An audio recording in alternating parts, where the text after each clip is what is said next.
उत्तर प्रदेश विधानसभा के इस उपचुनाव के लिए 10 में से 7 सीटों पर सपा ने तय कर लिए प्रत्याशी। सूत्रों की माने तो मैनपुरी की करहल विधानसभा के उपचुनाव में पूर्व सांसद तेज प्रताप यादव होंगे प्रत्याशी।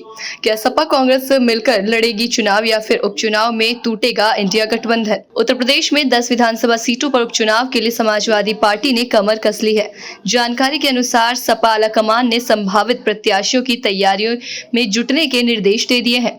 सूत्रों से मिली जानकारी के मुताबिक सपा अक्टूबर महीने के आखिरी हफ्ते में चुनाव आयोग द्वारा तारीखों के ऐलान के बाद आधिकारिक तौर पर प्रत्याशियों के नाम की घोषणा कर सकती है। लोकसभा चुनाव 2024 में करहल, मिल्कीपुर, कुंदरकी, गाजियाबाद, फूलपुर, मझवा, कटेहरी, खैर और मीरापुर विधानसभा सीट से विधायक रहे नेता अब सांसद हो चुके हैं।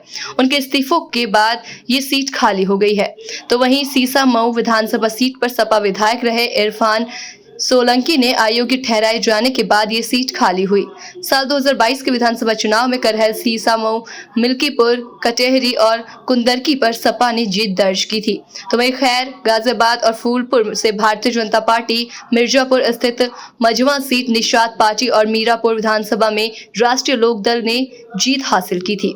जिन 10 सीटों पर चुनाव होना है उसमें करहल सीट से सपा के पूर्व सांसद तेज प्रताप सिंह यादव, अयोध्या स्थित मिल्कीपुर विधानसभा सीट से अजीत कुमार, अंबेडकर नगर स्थित कटेहरी से छाया वर्मा, कुंदरकी से पूर्व विधायक रिजवान, मीरापुर से पूर्व विधायक कादिर राणा, सीसामऊ से इरफान सोलंकी की पत्नी को चुनाव लड़ाने की संभावना है। तो वहीं खैर में ओमपाल सिंह के नाम की चर्चा है। इसके अलावा गाजियाबाद, मझवा और फूलपुर सीट के लिए मंथन जारी है।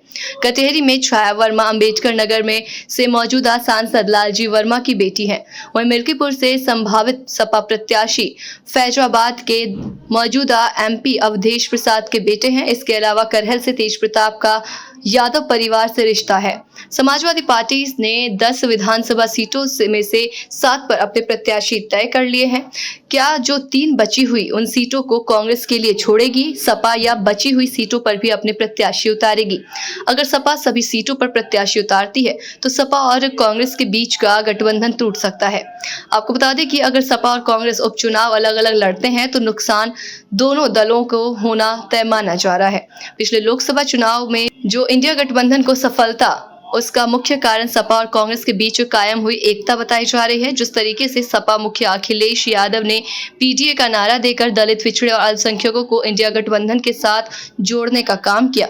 अगर सपा और कांग्रेस विधानसभा का उपचुनाव अलग अलग लड़ते हैं तो PDA की एकता पर भी असर पड़ सकता है। अब देखना यह होगा कि विधानसभा के उपचुनाव में सपा और कांग्रेस मिलकर चुनाव लड़ते हैं या अलग अलग चुनाव मैदान में उतरते हैं। पूरी तस्वीर चुनाव की घोषणा होने के बाद ही साफ हो सकेगी।